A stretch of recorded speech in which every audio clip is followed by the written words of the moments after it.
Olá, pessoal, tudo bem com vocês? Esperamos em Deus que todos vocês estejam bem. Esperamos também em Deus que vocês estejam gostando, né, do conteúdo que está sendo elaborado e feito com muito carinho aqui para vocês nesse canal. E desde já, eu já convido para que vocês possam compartilhar com todos os seus amigos, parentes e irmãos queridos também, tá bom? Eu sou a Viviane, aqui ao meu lado direito está o meu esposo, o Emanuel. Olá, Aqui do meu lado, mais à frente, a parte direita, está o irmão Alan.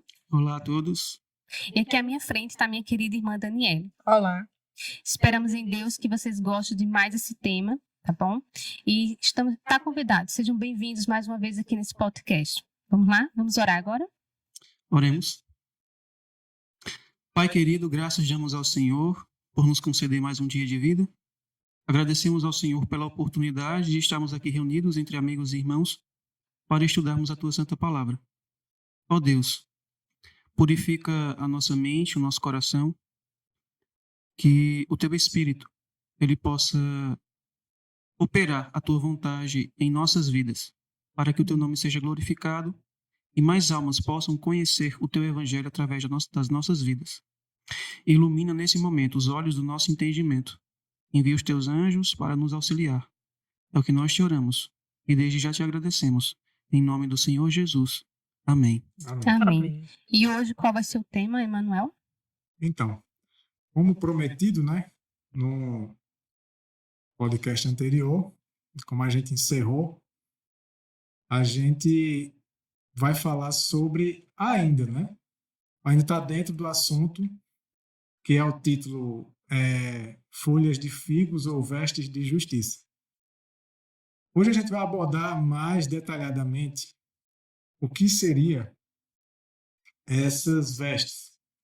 A distinção entre um tipo e o outro tipo de veste.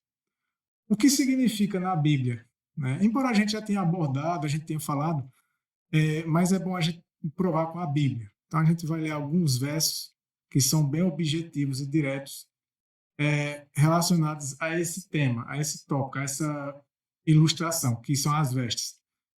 Então, primeiramente, a gente entendeu que quando o homem aceitou a palavra de Satanás, ele aceitou a justiça de Satanás no lugar da justiça de Deus. Então, consequentemente, ele perdendo a justiça de Deus, ele agora precisa, para voltar a se relacionar novamente, completamente com Deus, a se reconciliar, a ser reconciliado, na verdade, reconciliado completamente com Deus e ter a imagem de Deus restaurada completamente, é preciso remover aquilo que ele recebeu de Satanás. Na Bíblia não diz assim, eu não vou lembrar o verso, se vocês lembrarem, eu sei que é em 1 João, mas diz assim, que Cristo veio para destruir as obras de Satanás. 1 João 3. Isso. Cristo veio para destruir. 1 João 3. Isso. Então ele veio destruir exatamente o que ele fez no homem, né? O que causa as consequências nesse mundo. Então, vamos entender, partindo de Isaías 64. A gente vai ler muita coisa que a gente já conhece bem, só que a gente vai ler com um pouco mais de calma e de detalhes. A gente convida vocês de casa, tá bom? Para abrir a Bíblia conosco. Qual é o capítulo? Isaías 64. Isaías 64, verso? Do 5 ao 7. Os versículos do 5 ao 7. Isaías 64.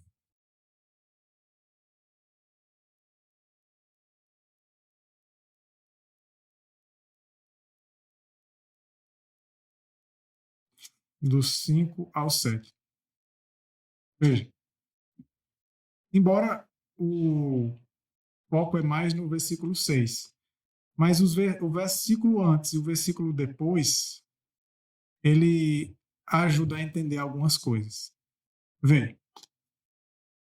Aqui no versículo 5, Isaías 64, diz o seguinte. Isso falando a respeito de Deus, né? Isso é Isaías dizendo sobre Deus. tu, ou seja, Deus, te encontras com aquele que se regozija e opera justiça.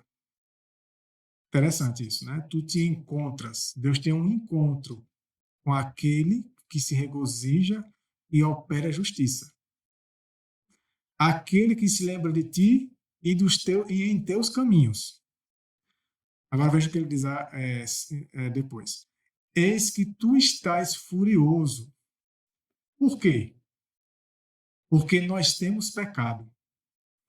Nos pecados temos estado longo tempo. Olha o problema. E aí ele argumenta, poderemos ser salvos?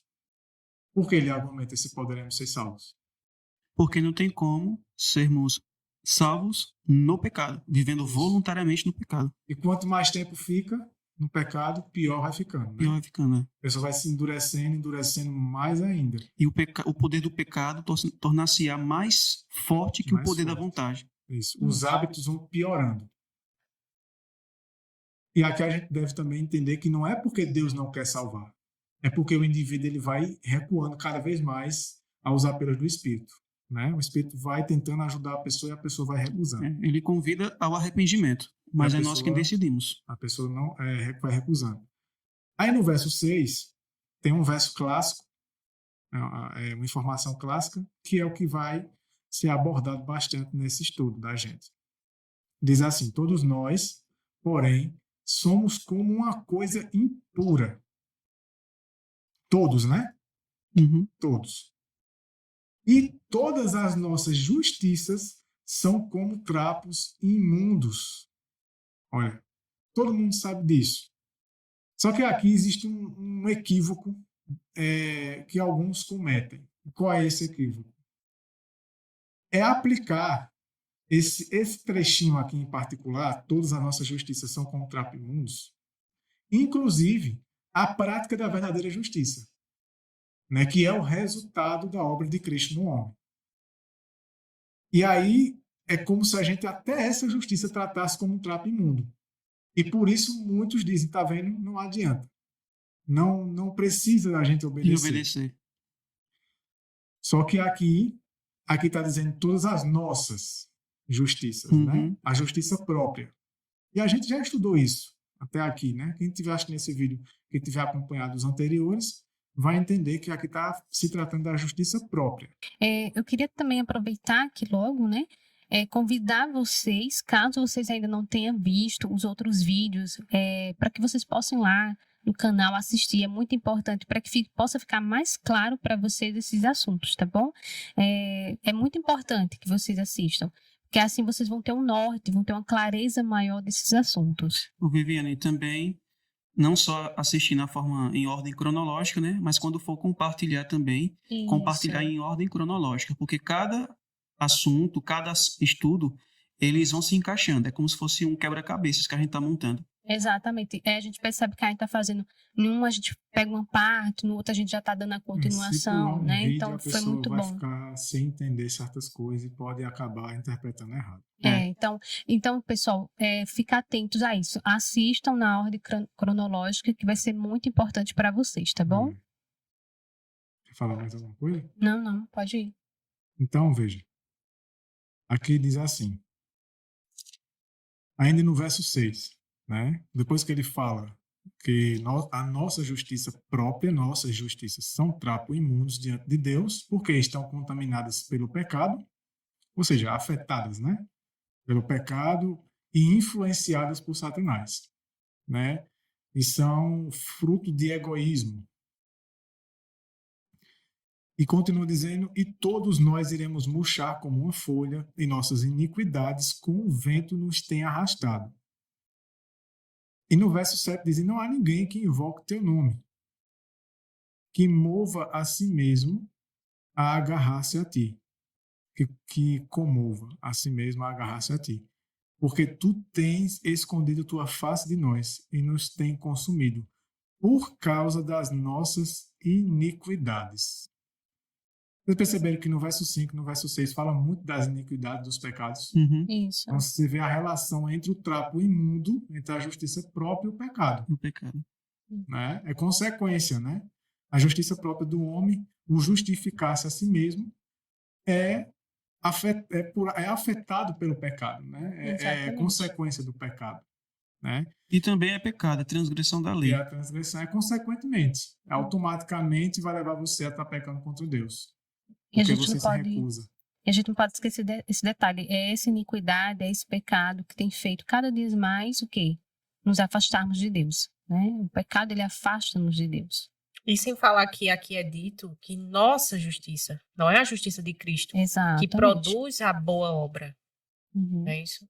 Isso. E aí como a gente mencionou, eu só vou ler porque está bem pertinho aqui, que diz Isaías 59, versículo 2, que diz assim: contudo, as vossas iniquidades têm feito separação entre vós e o vosso Deus, e os vossos pecados têm escondido a face dele de vós. Assim ele não ouvirá. Então vejam como o pecado é sério e é grave. Então tem que existir uma solução, né? A gente já abordou a solução várias vezes aqui, mas vamos ver na Bíblia como que a Bíblia aborda isso, como que a gente pode provar na Bíblia, como que é feito o processo de justificação espiritualmente falando. Então a gente já entendeu que temos um sério problema. E esse trapo imundo ele não entra no céu. Tudo é puro lá. Não é à toa que as vestes que entram lá são vestes puras. Tanto a veste literal, mas a veste literal ela simboliza O o caráter. caráter. Exatamente. Simboliza caráter. E a veste o trapo imundo também é um símbolo do caráter imundo. E essa imundice não herdará a vida eterna, porque se tivesse de herdar Adão e Eva, mesmo após ter o pecado, teria sido permitido comer o fruto da árvore da vida sem E problema lá em nenhum. Apocalipse fala que na Nova Jerusalém não entrará Coisa nada imunda, que seja imundo. que seja imunda. É interessante como a gente começa a fazer os paralelos, né? Uhum. E imundície aqui é lama, é sujeira? Não. Aí a gente vai agora para o processo da solução, que está lá em Zacarias, capítulo 3. Outra passagem bíblica bem conhecida, mas que faz mais sentido quando a gente estuda junto com outros versículos bíblicos que abordam a mesma figura de linguagem. Qual é a figura de linguagem aqui? A gente está abordando desde que a gente começou esse tema. As vestes, né? Para o pessoal de casa que queira acompanhar, é Zacarias 3, verso...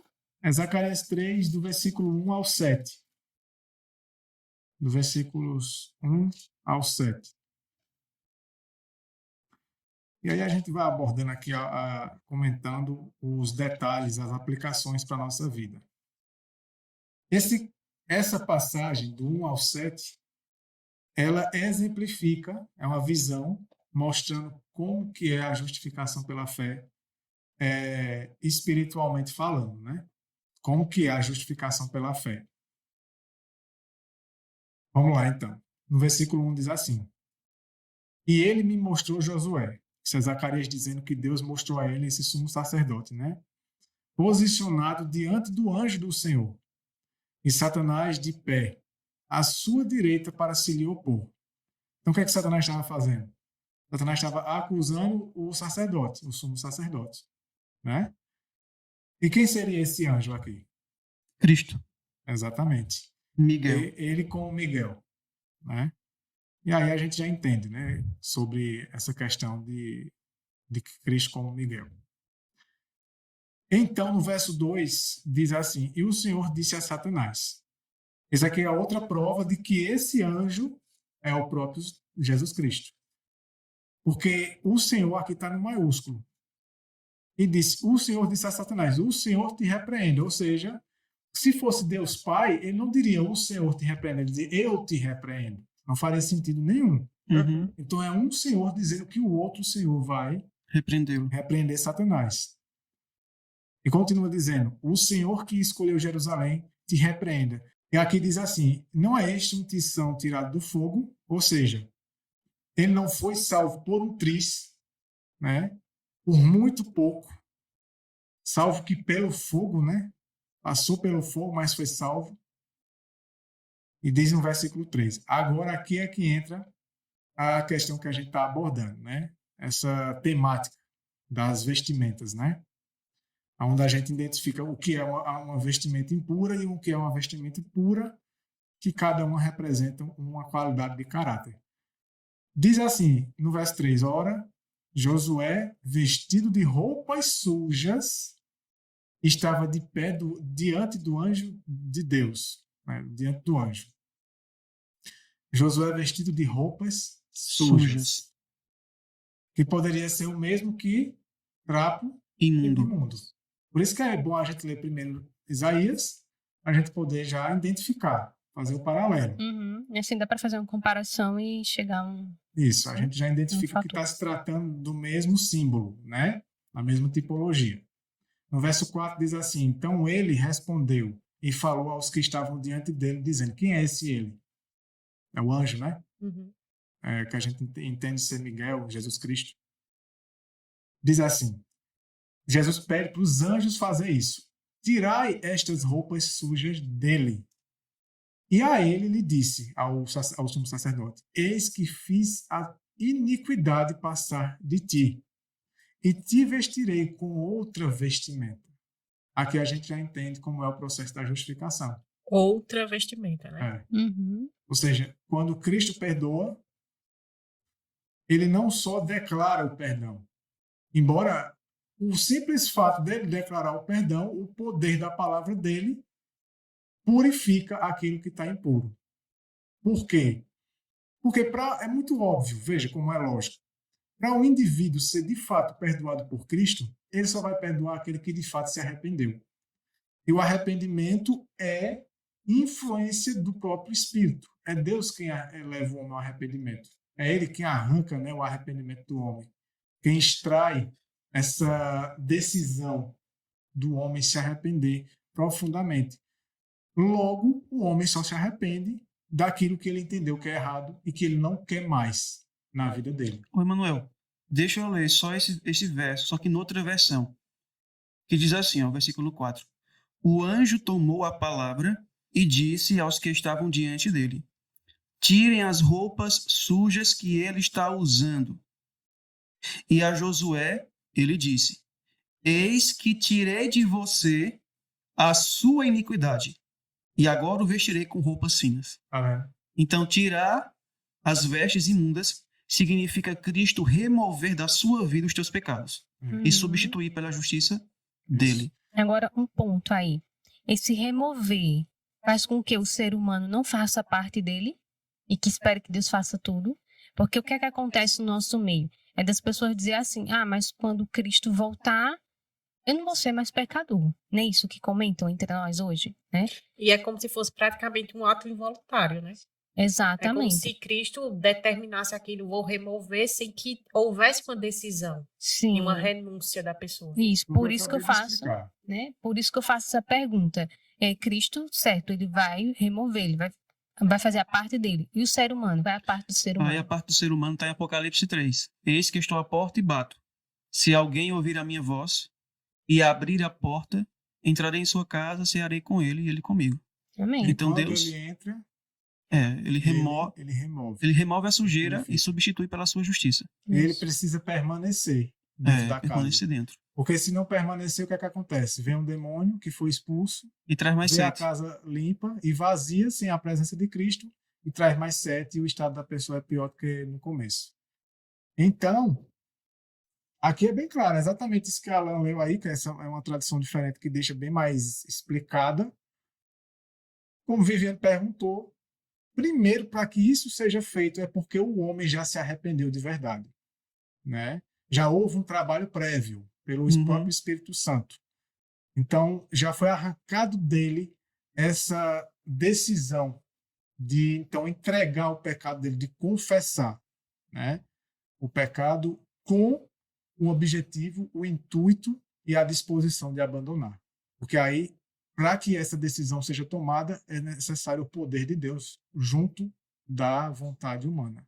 É a escolha do homem, a vontade do homem, mais o poder de Deus. E acontece isso. E isso não é imaginário. Não é uma coisa que acontece só lá enquanto a gente não muda nada. Isso opera uma transformação verdadeira no homem. Agora, se não operou ainda na minha vida, é porque eu ainda não passei por esse processo. E aí no verso 5 diz, e eu disse, isso ainda é o anjo dizendo, né? Coloquem uma mitra limpa sobre a sua cabeça. Então colocaram uma mitra limpa sobre a sua cabeça e vestiram-no com trajes. E o anjo do Senhor estava perto. Quando diz coloquem uma mitra limpa sobre a sua cabeça, a gente lembra de um verso que está aqui. Eu vou adiantar ele, pelo menos só essa parte. Jó 29, 14. Eu vou ler aqui rapidamente, depois a gente volta para esse Jó 29, 14, mais detalhadamente. Pronto. Só falar um pouco mais alto para o pessoal de casa, né? Poder acompanhar, né, na Bíblia deles. Jó 29, 14. E diz assim, veja o que é que Jó disse, viu? Olha que interessante. Vestia-me de justiça, da justiça. Ela me servia de vestimenta. Então, veja que a justiça é comparada a um vestido, a uma vestimenta. Com manto e diadema, como manto e diadema era a minha justiça. Como manto e diadema. O que é um diadema? Diadema é algo que fica onde? Sobre a cabeça. Sobre a cabeça. Né? Sobre a cabeça. Então, colocaram aqui uma mitra limpa sobre a sua cabeça é a justiça. Não só o homem agora ele vai ter a aparência de justo, mas na consciência dele agora é regida dele, né? pela justiça, né? A justiça está na sua mente. Nota que o verso é tão claro, olha só que lindo, eu nunca tinha prestado atenção. Eu punha a justiça sobre mim. Lindo, né? Isso é o que Jó fala. Aí depois a gente volta nesse texto. E diz que, no verso 6, e o anjo do Senhor protestou a Josué, dizendo, agora é interessante isso aqui, viu? Porque lembra que a gente falou que não é apenas receber essa justiça, mas a gente tem que aprender a permanecer com essa justiça, né? Permanecer em Cristo. E Cristo permanecerá em no nós. homem. E a gente vai ver agora o conselho que Deus deu a Josué. E aqui diz assim, né, o conselho que o anjo deu a Josué. Olha que coisa importante. Na realidade diz assim, o anjo do Senhor protestou a Josué, né? Agora veja o que é que diz no verso 7. A gente ter mais certeza ainda que não era um mero anjo que estava falando. Assim diz o Senhor dos Exércitos. Palavra de Deus, né? Uhum. Se, né? Se. Essa Condição. palavra, essa palavrinha é chave, né? é importantíssima. É o se e o mais, né? O mas. Se andares nos meus caminhos e se observares a minha ordenança, então tu julgarás a minha casa e também guardarás os meus átrios e te darei lugar para andar entre esses que ficam aqui. Os anjos. Então, recebeu tudo que é necessário para a sua vida, foi perdoado, foi justificado, recebeu a justiça, agora ande nos meus caminhos. É o conselho que foi dado a Abraão, né? Ande nos meus caminhos e seja perfeito. Ande na minha frente, né? Seja perfeito. E a Enoque, né? Enoque andou com Deus, né? Aqui, ou seja, não é simplesmente ser perdoado, eu receber o perdão e voltar a fazer as velhas mesmas práticas, coisas. né? Continuar nelas. E muitas vezes até piorar, né? Porque não fica, ninguém vai ficar por muito tempo estagnado. O erro, o pecado, ele sempre vai piorar, né? E quanto mais a gente vai se aproximando do fim, ele vai ficando mais intenso. Ele vai piorar mesmo. Se não fosse tem para pra ser onde. perdoado e voltar a praticar as mesmas coisas, não faz sentido ser perdoado. Você tinha continuado na vida anterior. O propósito, o objetivo de Deus é que ao perdoar o homem, ele está dando o poder dele, a justiça dele ao homem, para que o homem agora possa ser capaz de praticar essa justiça. Porque quando ele recebe a justiça, na realidade, quando ele recebe Cristo, vai a justiça de Cristo junto. E aí, então, Cristo produz essa justiça no homem. É assim que acontece. Agora,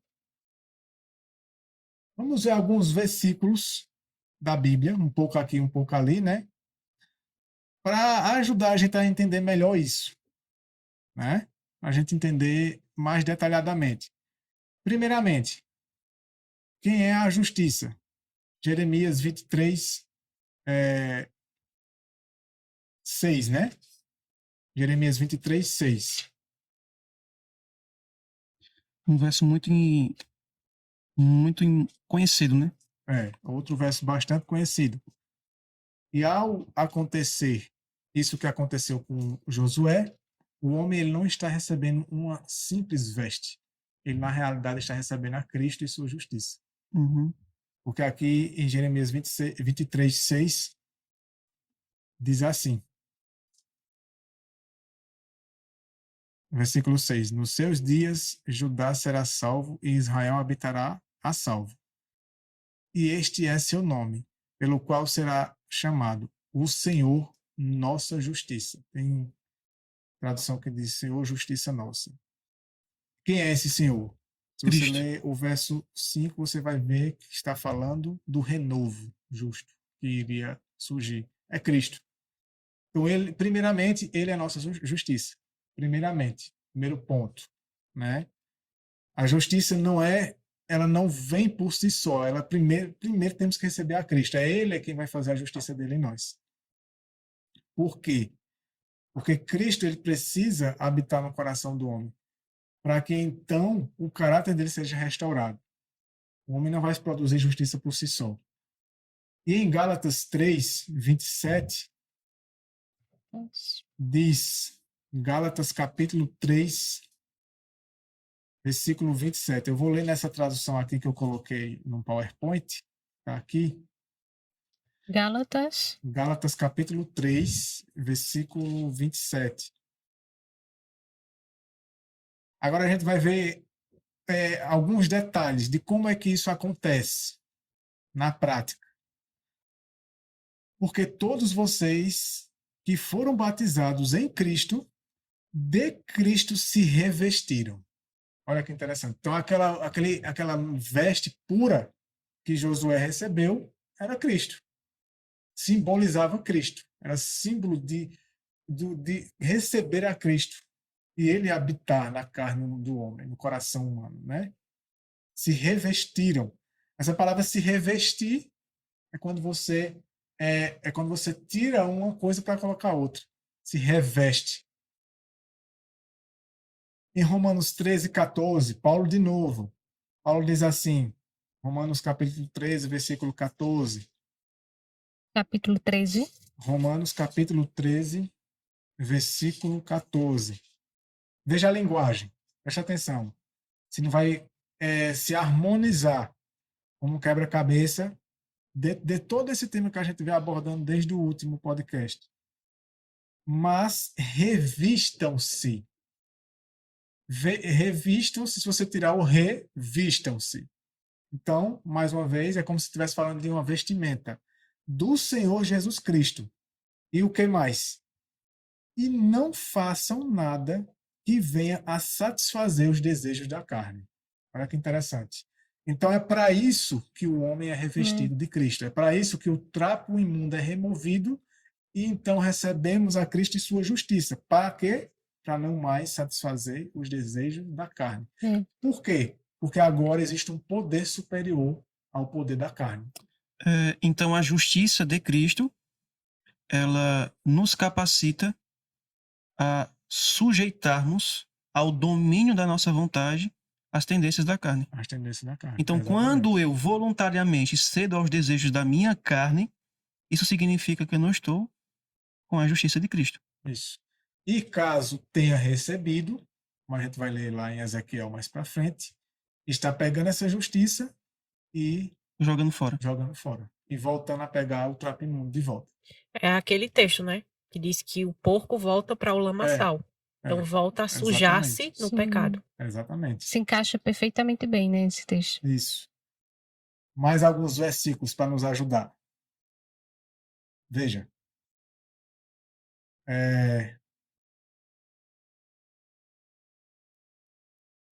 João 14, 23, que diz assim, João, o Evangelho, 14, de João 14, 23. Como que acontece esse processo? Como que é isso, mais, digamos assim, mais detalhadamente? Não só ficando na figura de linguagem, mas como que é isso? A Bíblia tem mais falando sobre isso, sobre essa questão de receber a Cristo e quais são as consequências dessa ação, dessa experiência, né, na vida da gente. No capítulo 14 de João, versículo 23, diz assim: Jesus respondeu e disse-lhes: Se alguém me ama, guardará a minha palavra, e meu Pai o amará. E, vivemos para ele, não, e viremos para ele e faremos nele morada. Ou seja, de fato, Cristo precisa habitar no ser humano. Né? Ele precisa habitar, mas só quando alguém ama e guarda a palavra dele. Nesse caso, como Cristo menciona aqui, né? Ele diz que se alguém me ama, ele guardará as minhas palavras. É como a gente veio estudando nos estudos anteriores. Exercer a verdadeira fé. Uhum. Exercendo a verdadeira fé é o quê? É você depender somente do poder da palavra e esperar que essa palavra cumpra em você exatamente aquilo que ela diz. Agora a gente está falando muito de Cristo habitar em nós. Como ele promete aqui em João 14, 23, que ele e o Pai faria morada em nós, Isso. se exercermos a verdadeira fé no poder da sua palavra. A Escritura também menciona que o Espírito Santo ele é enviado para habitar em nós. Agora, como é que eles vão habitar em nós? Aí, Efésios 3,17 diz assim: para que Cristo habite no vosso coração pela fé. Pela fé. E a gente já estudou o que é fé. Isso. Então, se eu quero que Cristo habite em mim pela fé, então eu tenho que exercer a verdadeira fé no poder da palavra. E eu ainda complemento.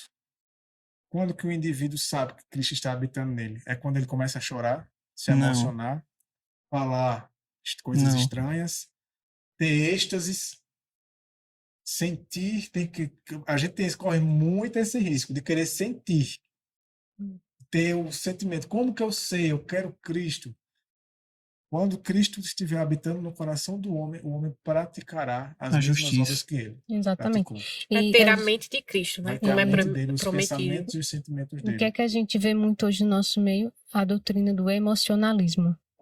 Predominantemente mesmo forte, né? A doutrina do emocionalismo. Isso. E aí muita gente se baseia no seguinte: se eu não sentir, então é porque ele não está em mim. Deus não é um sentimento. Isso. Por isso Deus que é um ser pessoal. É um ser pessoal. E ele transforma quando ele habita no homem. Uhum. Ele habita justamente para remover a imundícia que há no homem. E produzir justiça. E produzir a justiça, a pureza e a santidade dele. E aqui diz assim, ó, em Lucas 9, 23. Lucas capítulo 9, 23. Esse aqui, eu diria que é a nossa parte para poder todo esse processo ocorrer. Lucas 9, 23, eu vou ler nessa versão aqui, que diz assim: Jesus dizia a todos: se alguém quiser acompanhar-me, negue-se a si mesmo, tome diariamente a sua cruz e siga-me. Então, para que Cristo habite no homem, para que o homem seja justificado e receba a justiça dele, precisa negar a si mesmo. Negar a si mesmo, consequentemente, ele está negando a justiça própria, a justificação própria que a gente aprendeu nos podcasts anteriores, né? É o que a gente também já mencionou em relação a você exercer a verdadeira fé. Porque a verdadeira fé ela só vai ser exercida quando nós renunciamos nossa vontade e nos submetemos ao poder da palavra. Exato. E renunciar à vontade requer também renunciar aos sentimentos, que a gente só quer ver as coisas acontecer se a gente sentir. E essas coisas são perigosas. E veja aqui que há uma ênfase também, dizer assim, diariamente. Então não é um processo, é um processo, não é algo que é um ato. Não êxtase momento, aceitei Jesus, como muitos dizem, aceitei Jesus, está tudo certo. A entrega tem que ser diária e constante, assim como Cristo fez. É na vida, é em cada situação da vida. Não é uma coisa que aí mais na frente, um pouco mais distante, vai ter outra mudança. Não. A mudança ela é diária. Né? Ela tem que acontecer todos os dias. Ela é para cima, né? Você vai crescendo. Em Gálatas 2:20 tem que ser esse o resultado. Gálatas capítulo 2, versículo 20. Esse tem que ser a consequência de receber Cristo, né? De ter o trapo imundo removido e agora ser revestido de Cristo, ter Cristo habitando em si. Gálatas 2. Gálatas capítulo 2, versículo 20. Que diz assim, isso é Paulo dizendo. Só que muita gente acha que isso fica restrito a Paulo, né? Mas isso deve ser a experiência de todos aqueles que serão salvos, que herdarão a vida eterna. Já estou crucificado com Cristo e vivo não mais eu, mas Cristo vive em mim. E a vida que agora vivo na carne, vivo pela fé do Filho de Deus. Já prestou atenção nisso? Não é a fé no Filho de Deus. É a fé do Filho. Ou seja, quando recebemos a Cristo, também recebemos a fé dele. A fé de Jesus. A fé de Jesus, a mesma fé que ele exerceu. Recebemos. É um suporte completo, né? Uhum. É uma coisa poderosa. E vivo pela fé do Filho de Deus. Então a fé é a de Cristo em nós. Então dizer que essa fé não tem poder... Não é uma fé imputada nesse verso, né? É uma fé transmitida. Comunicada. Uhum. Não é só dizer, né? O qual me amou e se entregou a si mesmo por mim. Agora a gente vai ler. Vamos ler aqui. Gente, texto na Bíblia para esclarecer não falta. É muita coisa. Não falta. Quando a gente vai olhando, estudando um outro, tá tudo conectado. Claro, né? E é como a própria palavra fala, é um pouco aqui e outro ali. Isso. Não é aquele texto isolado, não, é vários textos que compõem isso. Então fica até difícil uma pessoa querer refutar a própria Bíblia, se ela é tão clara com esse assunto. É uma questão de escolha, né?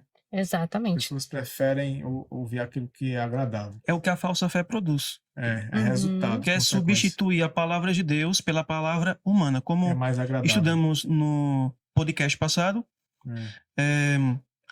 foi o que Adão e Eva fizeram, né? Escolheram a palavra de Satanás, que era em bem mais lugar agradável. da palavra de Deus. A palavra de Deus era meio proibitiva, né? Digamos assim. Eles não estavam enxergando as más consequências. As consequências, ou seja, que Deus estava livrando eles. Muitas vezes a gente diz assim, que o Senhor me livre. Aí lá vai a gente fazer que nem Adão e Eva, né? Mas Deus não disse que era pra gente não fazer aquilo, e a gente vai lá e faz, ainda quer que ser livrado. É o Senhor me livre e eu indo contra o que Deus me fala, né? O que Deus me pede. E lembrando que Satanás usou-se da palavra de Deus, né? Exatamente. Para distorcer, foi uma palavra distorcida. Mais agradável, justamente. Né? Então a gente tem que tomar nota disso. Exatamente. A gente está lidando com um adversário não comum. Porque ele conhece melhor do que nós a palavra de Deus. Então ele não é um adversário comum. E ele vai usar justamente isso aqui também. Então nós temos que ficar o quê? Atentos. Isso. E aí veja o que é que diz. Eu vou ler agora rapidamente, para a gente ganhar tempo. Todos vocês já conhecem esses versos. E aí vem Filipenses 2, que diz assim, no versículo 13. Só fala para o pessoal, pelo menos o capítulo e versículo.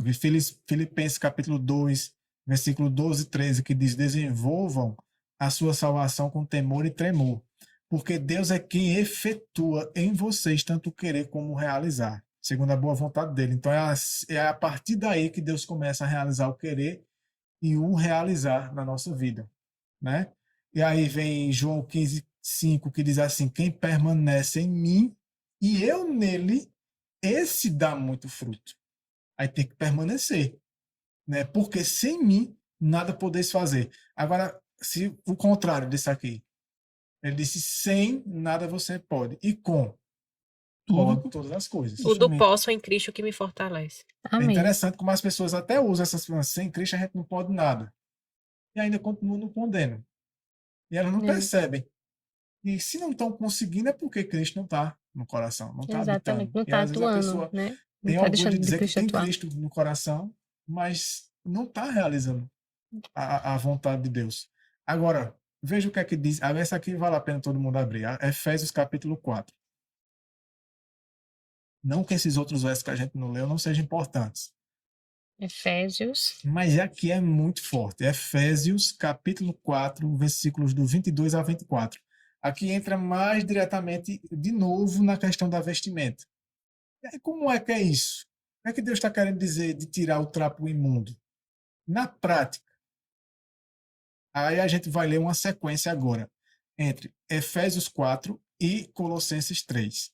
E aí vocês vão entender, na prática, Paulo explicando o que é se despir, tirar a veste imunda e passar a vestir a veste pura. Na prática, a gente esclarecer mais. Efésios 4, do 22 ao 24. Diz assim, eu vou ler nessa tradução. Quanto à antiga maneira de viver, vocês foram ensinados a quê? A despir-se. De quê? Do velho homem. E esse velho homem faz o quê? Que se corrompe por desejos enganosos. Eu gosto dessa tradução porque ela é bem forte. Ela é Despir. O forte. que significa despir? Tirar as roupas. Tirar a roupa. Ela é forte e direta. É. Despir-se do velho. Então, quando foi visto lá aquela visão lá de Josué, né, do sumo sacerdote Josué, que Zacarias viu, ele estava despindo do velho homem, que se corrompe por desejos enganosos. E foram ensinados a serem renovados no modo de pensar e a revestir-se do novo homem. Esse novo homem é criado em Cristo Jesus, né? Quando se reveste de Cristo, Nova criatura. Você então é transformado numa nova criatura. E a velha criatura, ela de fato, ela é removida da vida, o velho homem. Agora, meus irmãos, preste atenção no que ele vai dizer aqui. Pelo menos nessa tradução tá assim. E aqui essa tradução é muito forte. Esse novo homem, que fomos ensinados a nos revestir do novo homem, no verso 24, diz que ele é criado para ser semelhante a Deus em justiça e em santidade provenientes da verdade. Isso é muito forte, muito sério. Ou seja, é um Paulo sendo aqui muito objetivo.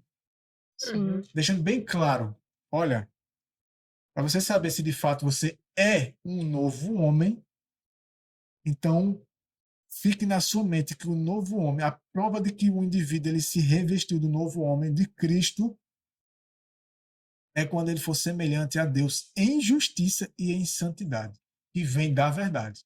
Que é a palavra, né? Da palavra de Deus, resultado da palavra no coração, né? Da semente que germinou no Exercendo coração. a verdadeira fé no poder da palavra. E esse poder, ele transforma agora o novo homem e remove o velho homem, né? Isso é muito interessante. Agora a gente vai ler Colossenses 3. Aqui é uma leitura um pouco mais extensa, mas vale a pena. E muito. E aqui Paulo, ele trata de novo desse mesmo assunto, só que aí ele trata bem mais detalhado. E aí você quer mais detalhes? Você quer entender o que é tirar o trapo imundo na prática, para a gente não ficar só com informações vagas e subjetivas, porque cada um vai querer entender o que é o trapo imundo do jeito que quer, né? Exatamente. O trapo imundo é a bebida, é as drogas. Só isso. Né? O trapo imundo é a prostituição. Atos exteriores apenas, né? Isso. Quando, na verdade, o interior, né? Tem que ter a mudança do interior. Nos versos que nós lemos em Efésios, já diz que as vestes imundas é o velho homem. O velho homem. O velho homem que vive na iniquidade. Isso. E o novo homem é a justiça. A imagem a ser criado semelhante à imagem de Deus em justiça e santidade. Isso. Não é a imagem de outro homem, não. As vestes puras é o novo homem. Isso. Para muitos, semelhante a Deus. Né? Para muitos, essa ideia do novo homem parece ser tão impossível, né? Quando a gente escuta tantas pessoas dizer, mas como assim? Eu não vou deixar de pecar até a volta de Jesus. Eu não vou. Como assim? Por isso que é necessário exercer verdadeira fé. Exatamente. Porque quando a gente entende a verdadeira fé, a gente começa a compreender esses outros textos, esses outros passos que nós temos que dar. E a buscar, né?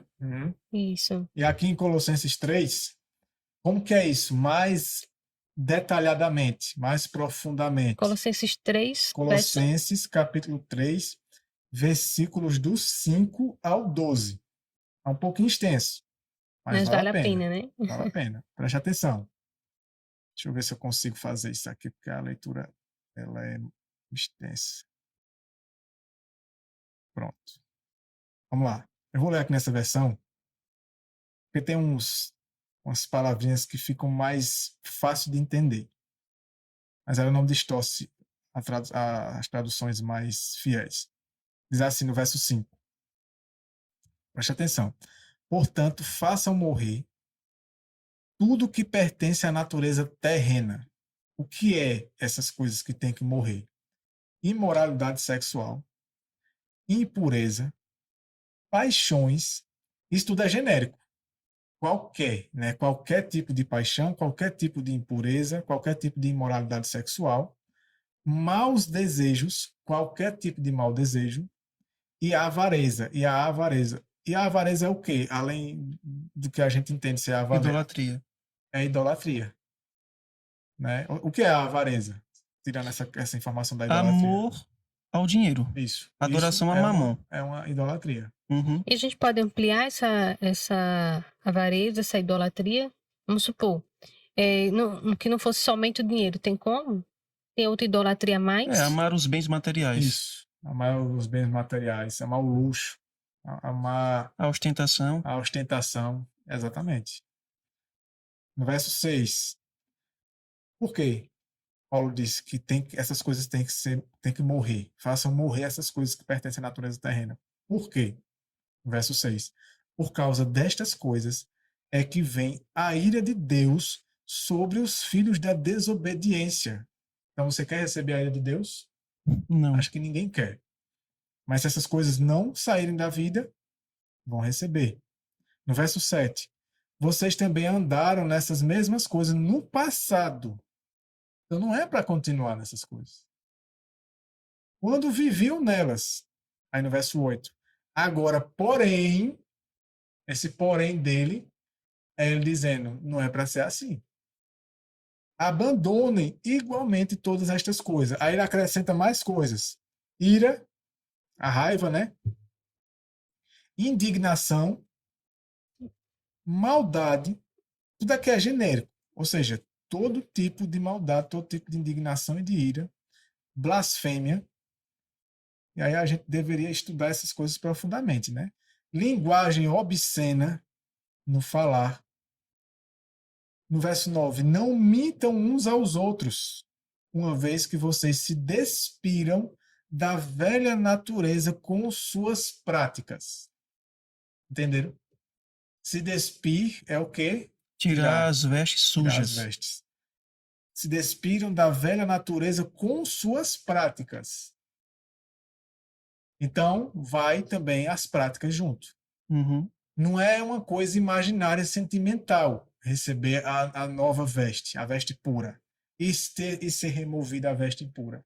É uma coisa prática, é uma coisa experimental, não é sentimental. Verso 10. E se revestiram da nova natureza, que se renova para pleno conhecimento, segundo a imagem daquele que a criou. Veja que a nova natureza, essa veste nova, está dizendo que se revestiram da nova natureza, ela é segundo a imagem daquele que a criou.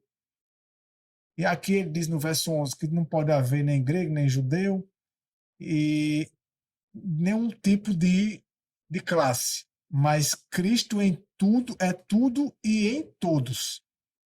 E no verso 12, portanto, como eleitos de Deus, santos e amados, revistam-se. Veja, revistam-se. Mais uma vez, né? Isso, essa linguagem. Paulo está usando essa linguagem de vestimenta, de profunda compaixão, de bondade, de humildade, de mansidão e de paciência. Então, se eu não tenho isso na minha vida, é porque eu não passei por aquele processo que Josué passou ainda. Ou se eu passei, retrocedeu. O que eu peguei, a pureza, a veste pura que eu peguei, eu joguei no lixo. Se em algum momento, descaso. Né? Se em algum momento eu peguei, eu joguei fora já. Fiz descaso, né? Abusei dessa misericórdia. Então, na prática, é bem claro o que Paulo disse aqui. Como ele fala no versículo 12. Para se revestir dessa justiça de Cristo. Veja que ele menciona os atributos que Cristo possuía no seu caráter. Então, como a gente estava comentando, aqui, como Paulo explanou bem detalhadamente, né, o que é, na vida prática, essa remoção do trapo imundo, das vestes sujas, como a gente viu lá em Zacarias capítulo 3, e passar então a vestir as vestes puras, as vestes limpas. Que a gente foi aprendendo aqui que isso é quando é ser revestido de Cristo, receber a justiça dele, ser revestido da justiça dele. E só é possível quando se remove os pecados, né? Quando se remove o velho homem com suas práticas. E é um novo homem criado à semelhança do caráter. É a questão de caráter. A semelhança do é a restauração do caráter de Deus em nós, né? Em Jó, capítulo 29,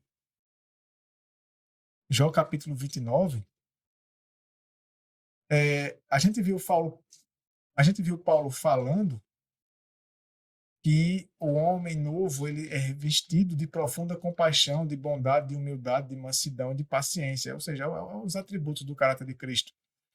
E Jó aqui fala, na prática, o que era ser vestido de justiça. A partir do versículo 11, no capítulo 29 de Jó, diz assim, ele falando da vida dele, do testemunho da vida dele, vê como era. Ouvindo-me algum ouvido, Jó falando, né? Me tinha por bem-aventurado. Ou seja, quem ouvia falar de Jó, né, tinha ele como uma pessoa bem-aventurada. É o testemunho da vida dele, né? Vendo-me algum olho, dava testemunho de mim. Quem via Jó também dava bom testemunho dele. No versículo 12. Porque eu livrava o miserável, que clamava, como também o órfão que não tinha quem o socorresse. A bênção do que ia perecendo sobre mim, e eu fazia a bênção do que ia perecendo sobre mim, vinha sobre mim, né?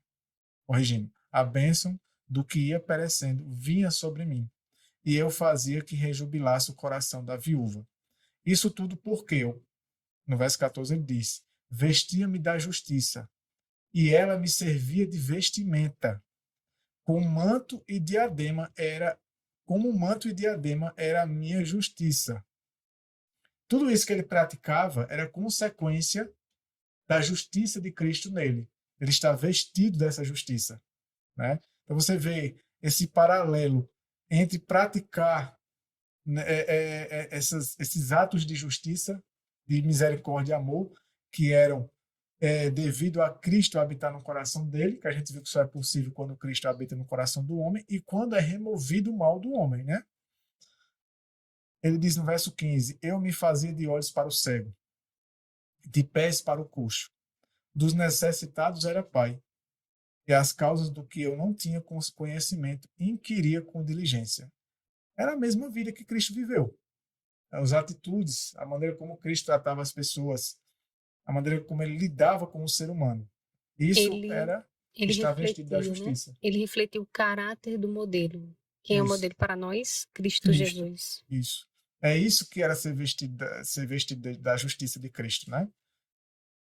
A justiça na prática, né? Exato.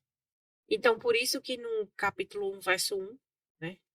Quando disse assim, e aquele homem era perfeito e íntegro, e alguém que temia a Deus e afastava-se do mal. Isso. Então, é isso que é dito de Jó. Né? Então, essas características que nós vemos dele, o próprio fruto do Espírito sendo reproduzido na vida de Jó. Exatamente. E veja, né? O que é que Deus falava dele? Homem íntegro, perfeito. Olha isso. O próprio Deus falar isso do ser humano, de Jó. Aí muitas pessoas dizem assim, voltando àquela mesma teclinha que as pessoas falam, não é possível, eu não vou vencer, eu vou pecar até a volta de Jesus. Gente, a Bíblia tem texto de pessoas que viveram uma integridade, uma perfeição que alcançou a Deus. Nesta vida. Nesta vida, exatamente. Mediante a justiça de Cristo. Isso é o que está revestido nessa justiça. Eu gostaria de ler uma citação aqui que se encontra no livro Parábolas de Jesus, no capítulo 24, quando ela fala explica a parábola das bodas. Página 312, no primeiro parágrafo, ela diz assim: ao nos sujeitarmos a Cristo, nosso coração se une ao seu, nossa vontade emerge em sua vontade, nosso espírito torna-se um com seu espírito, ou seja, a nossa mente torna-se uma com a sua mente. Nossos pensamentos serão levados cativos a ele. Ela está citando aqui 2 Coríntios 10:5, que diz assim, na parte final do verso: e dominamos todo o pensamento carnal para torná-lo obediente a Cristo. Aí olha o que ela diz. Isso que eu acabei de ler para vocês, olha o que isso significa. Ela diz: vivemos sua vida. E isto é o que significa estar trajado com as vestes de sua justiça. Quando, então, o Senhor nos contemplar, verá não o vestido de folhas de figueira, não a nudez e deformidade do pecado, mas suas próprias vestes de justiça, que são a obediência perfeita à lei de Jeová. Bem forte, Amém. bem direto. Então, Texto como é que profundo. nós poderemos prestar uma perfeita obediência à lei de Jeová? Como é que nós poderemos viver a justiça de Cristo? Perdão, a vida de Cristo? Quando, primeiramente, ela menciona, quando nós nos sujeitarmos a Cristo. E houver essa troca de vestes. Quando o velho homem morrer e o novo homem passar a viver em nós. Aí a Exatamente. vida que Cristo viveu será reproduzida em nós. Em nós. Cristo, como diz Efésios 3,17, para que Cristo habite em vossos corações pela fé. Então, Cristo em vós será produzida a justiça. E viveremos como ele viveu, né? As atitudes dele. Isso não pode ser uma coisa somente imaginária. Só uma coisa Exato. que a gente acha bonito, que a gente contempla, que a gente admira, e no fim das contas a vida continua do mesmo jeito. Em outras pessoas, né? Não em nós, muitas Só vezes. aconteceu só em Jó, em Paulo, É. só foi esses homens. A gente não. É A como gente, se com a gente não. com eles É. pudesse acontecer conosco, não. Não, Né? com a gente não. Teve uma vez que teve uma pessoa que estava conversando com meu irmão. Aí quando meu irmão mencionou personagens da Escritura conhecidos que de fato viviam uma vida de integridade, como por exemplo Moisés, Enoque, Elias, Eliseu, Daniel, seus amigos, João Batista, aí essa pessoa falou assim, sim, mas era Moisés. É como se essas pessoas fossem semideuses. Uhum. Como se essas pessoas não possuíssem uma carne pecaminosa como nós possuímos. Exatamente. Tiago menciona que Elias possuía as mesmas paixões que nós possuímos. Mas Homens veja que ele viveu uma sujeitos- vida de vitória, porque a vontade dele estava sujeita à vontade de Cristo de forma constante. Aí a vitória é de forma constante. Isso. Essas pessoas, e é porque se dizem ser cristãos evangélicos. E vejam que o que eles têm na mente. É como se os profetas, essas pessoas que Deus escolheu, viviam uma vida santa consagrada, fossem super-heróis. Tivesse um poder sobrenatural que provinha deles mesmos. Uhum. Quando, na verdade, o poder não era deles. Eles se revestiam de Cristo todos os dias. Ele entregava o eu e a vontade deles todos os dias a Deus. Isso.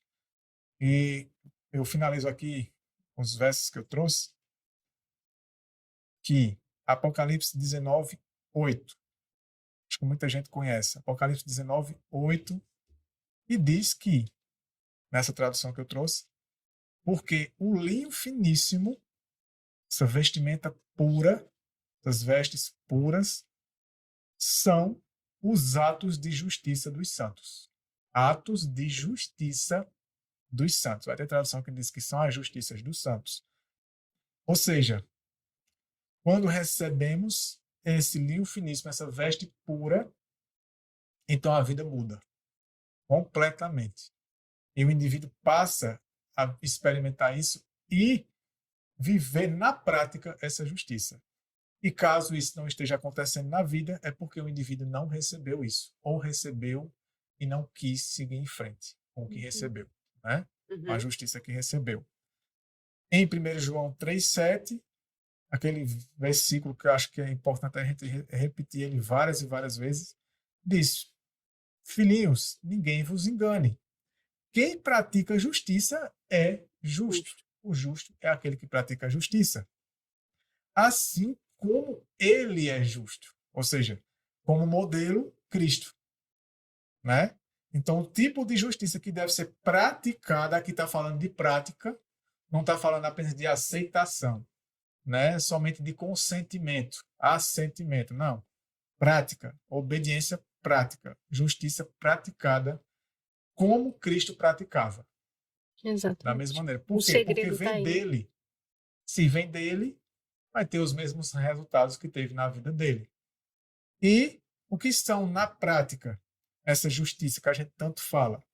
Embora a gente já tenha comentado antes, mas para constar aqui nas gravações, os versos, né? Para as pessoas poderem consultar na Bíblia e poderem ter certeza disso. Salmos 119, 172.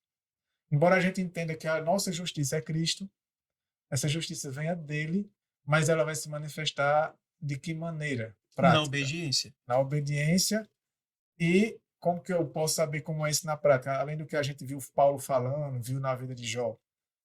Aqui diz assim, ó, a minha língua falará a tua palavra, pois todos os teus mandamentos são justiça. Todos os mandamentos são justiça. Então, praticar a justiça é obedecer aos mandamentos de Deus.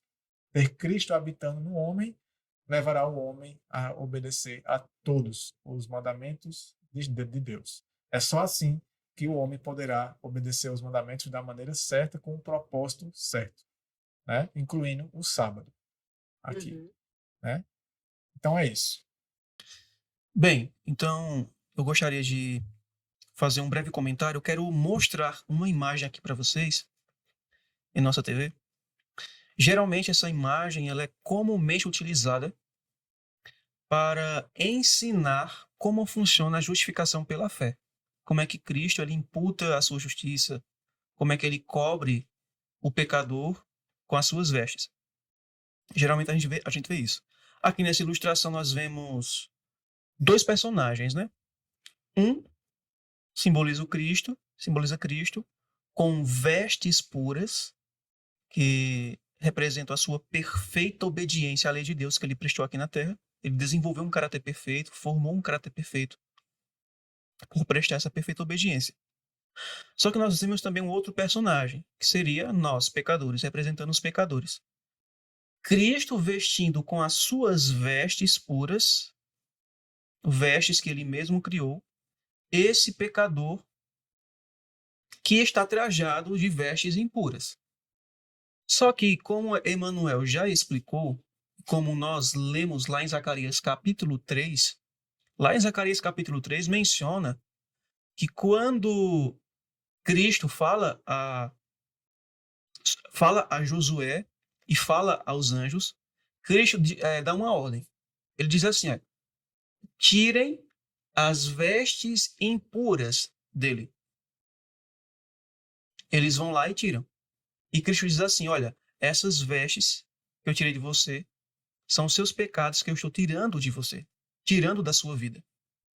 E depois que as vestes sujas são tiradas, aí vem e Josué é coberto com as vestes de Cristo, com o manto de justiça. Então, essa imagem aqui, ela está representando um falso evangelho, que é justamente o evangelho que é ensinado pelas filhas da grande prostituta, descrita em Apocalipse capítulo 17. Isso é vinho de Babilônia. Esse evangelho ensina que Cristo justifica o homem, mesmo ele vivendo em pecados conhecidos. Ou seja, a justificação é no pecado e não dos pecados. Tanto a justificação quanto a santificação seria no pecado. O indivíduo apenas precisa crer em Jesus. Não, você crê em Jesus, confessa ele como seu Senhor, mas sua vida não muda. Você, em vez de você ser conduzido à harmonia com a lei, você continua transgredindo voluntariamente essa lei. Amém. Mas não se preocupe, porque você está justificado. Cristo está cobrindo você com seu manto perfeito. Só que, de acordo com a Escritura, essa imagem está ilustrando um falso evangelho. Porque não é isso que a Bíblia ensina. E esse falso evangelho, a gente tem visto que ele tem crescido muito, né? Tem sido pregado muito esse falso evangelho. E eu olho essa situação e eu fico pensando, quantas pessoas não estão sendo levadas ao engano dessa maneira? Estão verdade. embriagados. E foi aquilo que nós Com o grande discutimos no Babilônia. podcast passado. Não seria mais fácil com Adão e Eva, que era só um pecado, Cristo pegar esse manto e colocar sobre eles? Com Precisaria 6.000 anos de degeneração, de uma geração muito distante do ideal de Deus, daquilo que Deus formou. Não faria lógica se não Exatamente. precisasse haver o abandono do pecado. Né? Uhum. Quando a gente lê Provérbios 28:13, o verso inicia assim: aquele que encobre as suas transgressões não prosperará. É justamente isso que a imagem está ilustrando aqui.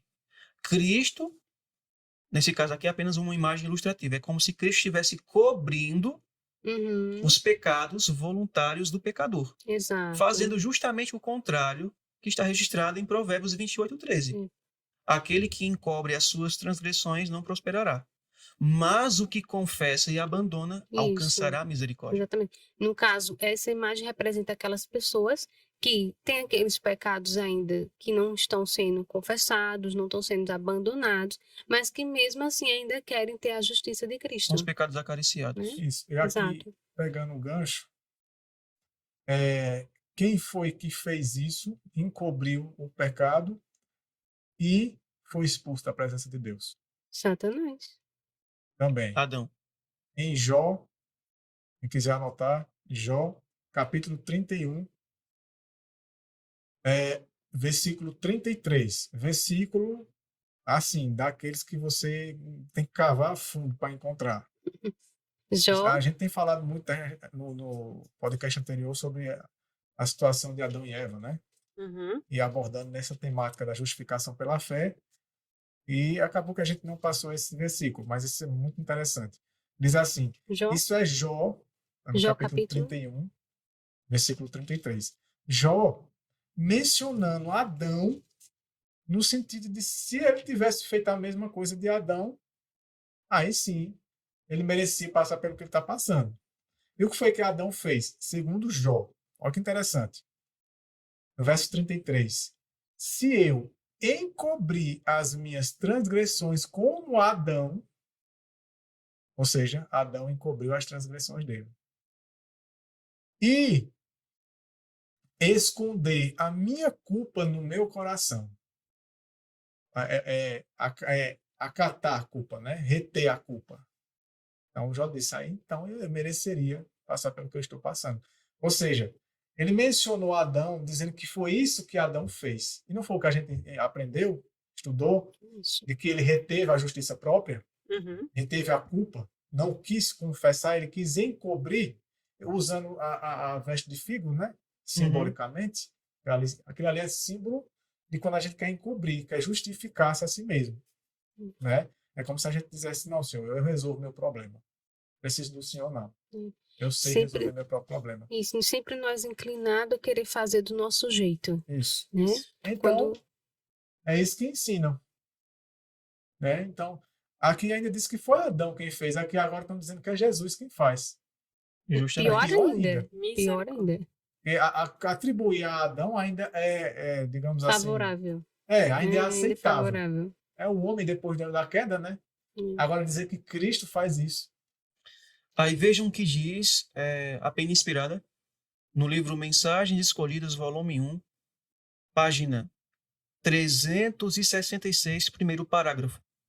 Ela diz assim: mas embora Deus possa ser justo e ao mesmo tempo justificar o pecador pelos méritos de Cristo, homem algum pode cobrir sua alma com as vestes da justiça de Cristo, enquanto comete pecados conhecidos ou negligencia conhecidos deveres.